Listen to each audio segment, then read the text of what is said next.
महज 15 साल का लड़का इतनी तेज गेंदबाजी कैसे कर सकता है? मैं सोचकर हैरान हूँ। मैं ये देखने को था कि ये 15 साल में इतनी बेहतरीन स्विंग्स कोई कैसे करा सकता है। वह लड़का जो कभी अपने ट्रायल्स पे, कभी अपनी ट्रेनिंग्स पे एब्सेंट नहीं हुआ। वह लड़का जो तेज धूप, आंधी कुछ भी हो जाए, वह पिच पे मौजूद होता था। ये बोल हैं बदरुद्दीन सिद्दीकी के, जो कि मोहम्मद शामी के ट्रेनर थे, कोच थे। वो कहते हैं कि 15 साल का लड़का इतना डेडिकेटेड क्रिकेट के लिए इतनी बेहतरीन स्विंग्स कराता था। मैं ये सोचकर हैरान हुआ। ये कहानी थी अंडर 19 सेलेक्शंस की। उससे पहले बदरुद्दीन मोहम्मद शामी के ट्रेनर थे। ट्रेनर इस बात को जानते थे कि मोहम्मद शामी काफ़ी बेहतरीन गेंदबाज है और वो चाहते थे कि वो यूपी के लिए अंडर 19 खेले, लेकिन किस्मत को कुछ और मंजूर था। अंडर 19 के सिलेक्शंस के दौरान मोहम्मद शामी पॉलिटिक्स के शिकार हो जाते हैं और इस तरीके से शिकार हुए कि उनको वहाँ पे खेलने का मौका नहीं मिला और 2005 में उनको भेज दिया जाता है कोलकाता। नमस्कार, मैं हूं नीतीश राठौर। आज की कहानी में मोहम्मद शामी। गांव था साहसपुर, जिला अमरोहा, उत्तर प्रदेश। अब यहाँ पे गांव में कोई लड़का जन्म लेता है तो वो मामूली सी बात है कि लोग मोस्टली ये कहते हैं कि वो क्रिकेटर तो नहीं बनेगा, ऑलमोस्ट इंजीनियर्स बनेगा, डॉक्टर बनने की तैयारी करते हैं कि हाँ यार ये इंजीनियर्स के ग्रुप में जाएगा, डॉक्टर बनेंगे। आमतौर पे लोग ऐसा ही कहते हैं। लेकिन साहसपुर में एक ऐसा लड़का जन्म लिया जो कि भारत के लिए तेज़ गेंदबाजी करेगा। अभी मौजूदा समय में भी वर्ल्ड कप चल रहा था। आप सभी काफ़ी एक्साइटेड थे कि मोहम्मद शामी क्या गेंदबाज है यार। 7-7 विकेट निकाले उन्होंने सेमीफाइनल्स में। तो वहाँ से एक कहानी को मैं प्रेरित करके लाया कि आप सभी को उनकी जीवनी के बारे में बताता हूँ। समय था 9 मार्च 1990। अमरोहा उत्तर प्रदेश का वो एरिया जहाँ पे जन्म होता है दाएं हाथ के तेज़ गेंदबाज मोहम्मद शामी का, जिनको कि रिवर्स स्विंग स्पेशलिस्ट भी कहते हैं। मतलब 145 किलोमीटर की रफ्तार से रिवर्स स्विंग कोई करा दे तो अपने आप में वो भारत खेलना, तो वो इंटरनेशनल खिलाड़ी बनना लाजमी सी बात है।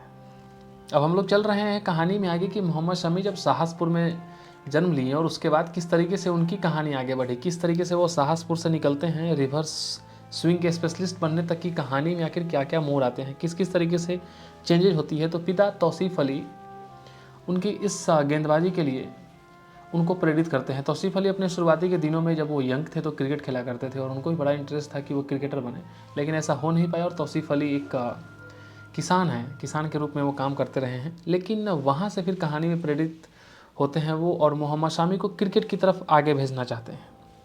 लेकिन जैसा मैंने आपको बताया कि 2005 में अंडर 19 यूपी सिलेक्शंस में मोहम्मद शामी जो है कि वो छट जाते हैं पॉलिटिक्स की वजह से, टैलेंट हुनर की वजह से नहीं, पॉलिटिक्स की वजह से। और वहाँ पे जो सेलेक्टर्स थे वो इनके ट्रेनर जो थे बदरुद्दीन सिद्दीकी, उनसे कहते हैं कि इस साल तो नहीं, अगले साल आप मोहम्मद शामी को लेकर आइए। लेकिन बदरुद्दीन इस बात को समझते हैं कि एक साल, इस चक्कर में एक साल बर्बाद हो जाएगा और हो सकता है कि अगले साल भी कोई ना कोई पॉलिटिक्स का मसला फंस जाए और फिर से मोहम्मद शामी उस अंडर 19 टीम के भाग का हिस्सा ना बन पाएँ। इस चीज़ को समझते हुए बदरुद्दीन सिद्दीकी करते क्या हैं कि उनके पिताजी को सलाह देते हैं कि आप इसको कोलकाता भेज दीजिए। और होता वही समय था 2005 का।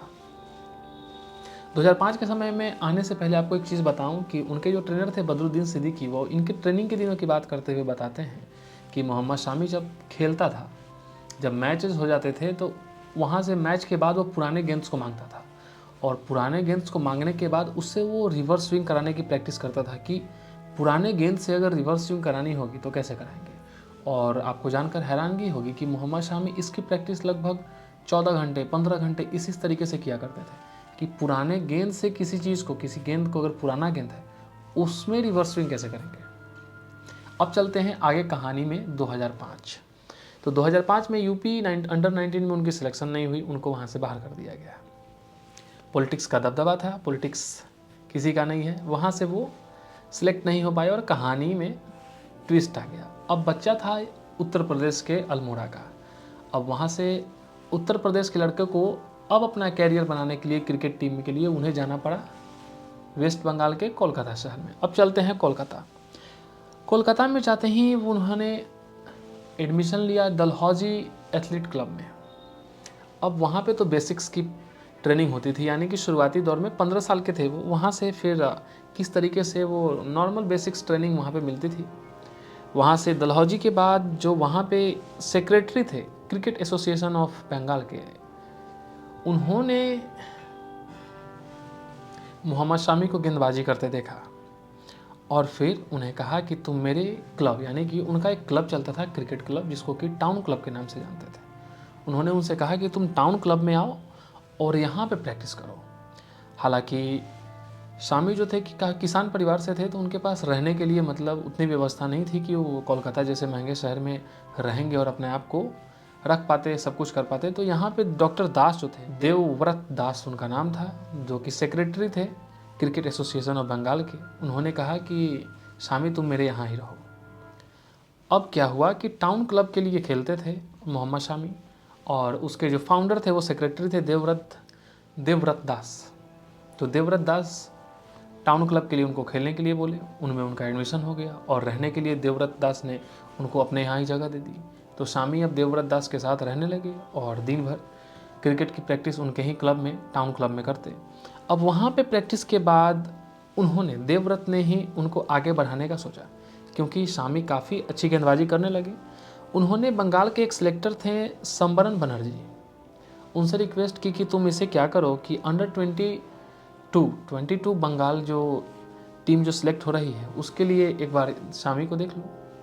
अब शामी साहब को देख लिए बनर्जी साहब ने इनकी गेंदबाजी को देखा तो चकित रह गए और उन्होंने अंडर 22 वेस्ट बंगाल टीम के लिए मोहम्मद शामी जी को आगे बढ़ा दिया। अब ये प्रिपरेशंस चलने लगे। अब यहाँ से कहानी 2005 में जिस तरीके से डलहौजी एथलीट क्लब से शुरू हुई थी और उसके बाद जो थी वो टाउन क्लब, वहाँ पे वो खेलने लगे। वहाँ से टाउन क्लब के बाद बंगाल सेलेक्टर टीम में संबरन बनर्जी ने इनको आगे बढ़ाने की सोची और 22 सिलेक्शन में, 22 एज ग्रुप वाले सिलेक्शन में इनको डाल दिया। और वहाँ से सिलेक्ट होने के बाद किस्मत एक ट्विस्ट लेती है। नेट्स प्रैक्टिस के दौरान गांगुली साहब आए थे ईडन गार्डन में। अब ईडन गार्डन में मोहम्मद शामी को मौका मिला कि गांगुली साहब को बॉल करें। अब जब इन्होंने, शामी साहब ने बॉलिंग करी गांगुली जी को, गांगुली जो थे वो इंटरेस्टेड हो गए कि भाई अब ये कौन सा गेंदबाज है। वहीं से कहानी में मोड़ आया। गांगुली ने इनको सपोर्ट किया, इनको आगे बढ़ाया। अब गांगुली ने रणजी टीम के जो सिलेक्टर्स थे उनको फ़ोन किया और इनकी सिफारिश की कि आप एक बार इस लड़के को देखिए।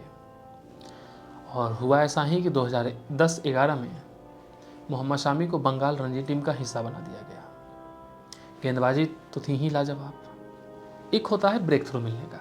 अब देखिए, नेट्स पे प्रैक्टिस के दौरान अगर गांगुली ना मिलते तो एक इंटरनेशनल खिलाड़ी अगर आपके बारे में कहता है कि यार इस बच्चे को देखा जाए, इस पे नज़र रखी जाए, ये कितना अच्छा खेलता है, तो कहीं ना कहीं आपको चांसेस मिलेंगे। ये वाजिब सी बात है कि आपको कहीं ना कहीं देखा जाएगा कि अगर उन्होंने रिकमेंड किया है तो कुछ तो बात होगी। तो गांगुली के रिकमेंडेशन पे इनको रणजी 2010-11 में खेलने का मौका मिला और वहाँ से ये आगे बढ़ गए। तो अब कहानी में आगे बढ़ते हैं और समय था 2013 का। 2013 में 6 जनवरी को पाकिस्तान के खिलाफ टूर पे इनको खेलने का मौका मिला। अब 2013 में जो ट्रिप चल रही थी पाकिस्तान के खिलाफ, इनकी ओडीआई में एंट्री हो जाती है। ओडीआई यानी कि वनडे इंटरनेशनल्स में ये खेलना शुरू कर देते हैं।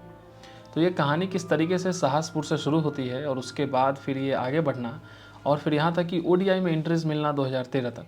2013 में ओडीआई के लिए खेलते हैं। उसके बाद ओडीआई करियर को आगे बढ़ाते हुए अक्टूबर 2013 में ऑस्ट्रेलिया के खिलाफ भी ट्रिप खेलते हैं। तो ये 2 इंटरनेशनल्स बड़े बड़े ओडीआई सीरीज़ खेलने के बाद समय था 2014 का। एशिया कप चल रहा था। अफ़गानिस्तान के खिलाफ खेलते हुए इन्होंने अपना 50वां विकेट कंप्लीट किया, जो कि इनका 29वां मैच था, 29th मैच। 29वें मैच में अपना 50 विकेट कंप्लीट करते हैं और फिर यही दौर था कि एशिया कप कंप्लीट होने के ठीक बाद ये शादी कर लेते हैं। शादी होती है हसीन जहां से। तो शादी किसी भी इंसान के जीवन का एक बहुत अहम हिस्सा होता है कि भाई शादी हो गई, अब एक यहाँ से एक नया जीवन शुरू होने वाला है। लेकिन शामी की ज़िंदगी में ये काफ़ी ना कहीं काफ़ी गंदा एक्सपीरियंस रहा। 2014 में 6 जून को इनकी शादी हो जाती है। कुछ समय तक सब कुछ ठीक होने के बाद इनके ऊपर इनकी पत्नी हसीन जहां इल्ज़ाम लगाती हैं कि इनके एक्स्ट्रा अफेयर्स हैं। यहाँ तक कहती हैं कि जो बीसीसीआई इनके लिए होटल्स बुक करती हैं वहाँ पे ये लड़कियाँ बुलाते हैं। इनके अफेयर्स की बात चलने लगी। हसीन जहां ने अफेयर्स को लगा के इतना सीरियस माहौल क्रिएट कर दिया कि इनके लिए अरेस्ट वारंट तक भी निकले। सुप्रीम कोर्ट ने इनके खिलाफ, जो हसीन जहां ने इनके खिलाफ जो भी बातें कहीं, उसकी बेसिस पे इनके लिए अरेस्ट वारंट निकला। उस समय ये जिम्बाब्वे ट्रिप पे थे। अब कोई भारतीय खिलाड़ी जब कोई खेल में खेल रहा हो तो आप कहीं ना कहीं अगर आपके साथ ऐसी घटनाएं होती हैं तो आपका कंसंट्रेशन भंग हो जाता है। यही हुआ, ये चीज़ें चलती रहीं और 2018 में मामला इतना सीरियस हो गया शादी से रिलेटेड कि इनकी बात तलाक पे आ गई और मोहम्मद शामी और इनकी पत्नी हसीन जहां का तलाक हो गया। हालांकि इनकी एक बेटी है जो कि मोहम्मद शामी की वाइफ के साथ ही रहती है। तो ये शादी का जो था इंसान के जीवन में, जो शामी के जीवन में ये हिस्सा रहा, यह कहीं ना कहीं उतना बेहतरीन नहीं रहा। तो शादी के बाद ये चीज़ें चलती हैं, शादी हुई और फिर ये सारी चीज़ भी टकराएँ। 2014 से लेकर 18 मात्र 4 साल ही शादी चली, अरेस्ट वारंट आए, लेकिन कहीं ना कहीं शादी टूट गई। और उसके बावजूद भी अभी भी कहीं ना कहीं ये मसला यहाँ तक, मतलब इतने दिन ख़राब दिन देखने को मिले शामी को कि उन्होंने कितने इंटरव्यू में कहा कि आज के बाद किसी लड़की पे भरोसा नहीं करूँगा। कहीं ना कहीं ये चीज़ ऐसा होती है कि इंसान टूट जाता है और इसका असर आपके कैरियर पे पड़ता है। तो शामी के जीवन पे भी इसका असर पड़ा। हालांकि 2015 वर्ल्ड कप के हिस्सा रहे शामी, 2015 वर्ल्ड कप में भी काफ़ी बेहतरीन परफॉर्मेंस करी। उसके बाद शामी आगे भी खेलते हैं 2015 में, हालांकि भारत वर्ल्ड कप को हार जाता है। उसके बाद अगर वर्ल्ड कप ओडीआई खेलने के बाद अगर आईपीएल की बात करें तो मोहम्मद शामी ने 2011 में खेलना शुरू किया था कोलकाता के लिए। कोलकाता की तरफ से इनको खेलने का मिला, कोलकाता नाइट राइडर्स की तरफ से इनको खेलने का मौका मिला। उसके बाद आईपीएल में बहुत सारी ऐसी टीम्स आई जिनके साथ इन्होंने खेले, 3-4 ऐसी टीम्स रही जिसके साथ मोहम्मद शामी ने खेले। तो आईपीएल कैरियर्स में भी इस तरीके से चला 2015। और करंट वर्ल्ड कप में अभी तो मोहम्मद शामी ने कमाल ही कर दिया है। आपने देखा होगा कि मोहम्मद शामी कितने चर्चे में रहे हैं, खास करके सेमीफाइनल्स में जब इन्होंने 7 विकेट्स लिए। उसके बावजूद आप देखें कि फाइनल्स के दिन भारत हार गई। ये अलग बात है कि आप किसी टूर्नामेंट में इतना बेहतरीन खेलते हुए हार जाते हैं, होता है, खेल है, हार जीत होती रहती है। तो मोहम्मद शामी के जीवन की कहानी किस तरीके से साहसपुर से निकलते हैं, किस तरीके से यूपी के होते हुए यूपी से नहीं खेल पाते हैं, किस तरीके से बंगाल पहुँचे, बंगाल में भी टाउन क्लब्स के लिए खेले। उसके बाद ऐसे कहानी गांगुली साहब की नज़र गई और रणजी टीम में सिलेक्ट करवाया। इंसान सिलेक्ट अपनी परफॉर्मेंस के बदौलत ही होता है, लेकिन कहीं ना कहीं अगर आपको कोई बहुत बड़ा क्रिकेटर रेकमेंड कर रहा है कि ये काफ़ी अच्छा खेलता है तो लोग आप पे भरोसा करने लगते हैं कि यार कुछ तो बात है। तो इस तरीके से बंगाल रणजी टीम का हिस्सा होना, उसके बाद फिर ओडीआई इंटरनेशनल्स, शादी, टकराव, तलाक, ये सभी कहानी थी। तो कहीं ना कहीं एक समय था, अभी ये 2022-2023 का वर्ल्ड कप जो चला, तो कहीं ना कहीं हर जुबान पे मोहम्मद शामी एक नाम रहा। इसलिए मैंने सोचा कि उनके जीवन से रिलेटेड एक छोटी सी कहानी आप सभी को बताऊं। तो ये थी आज की कहानी मोहम्मद शामी के बारे में, उनके निजी जीवन के बारे में। हालांकि आपको ये भी बताएं कि मोहम्मद कैफ जो कि भारत के लिए पूर्व खिलाड़ी रहे हैं, क्रिकेटर रहे हैं, वो इनके भाई हैं। तो एक क्रिकेटर का बाद में एक मोहम्मद कैफ जो इनके भाई हैं, तो एक परिवार में 2-2 क्रिकेटर होना भी बहुत बड़ी बात रही है। तो ये थी मोहम्मद शामी की कहानी। अगर आप किसी नई शख्सियत या फिर किसी भी इंसान के बारे में जानना चाहते हैं जो उन्होंने एक शख्सियत हो जिनकी कहानी इंसान को इंस्पायर करती है, तो हमें कमेंट में बताइए। हम उस इंसान के बारे में इंफॉर्मेशंस गैदर करेंगे और फिर आपको उस इंसान से जुड़ी उस कहानी को ज़रूर सुनाएंगे। तो मिलते हैं अगले एपिसोड में, अगली कहानी में, किसी नई शख्सियत की कहानी के साथ। तब तक के लिए नमस्कार।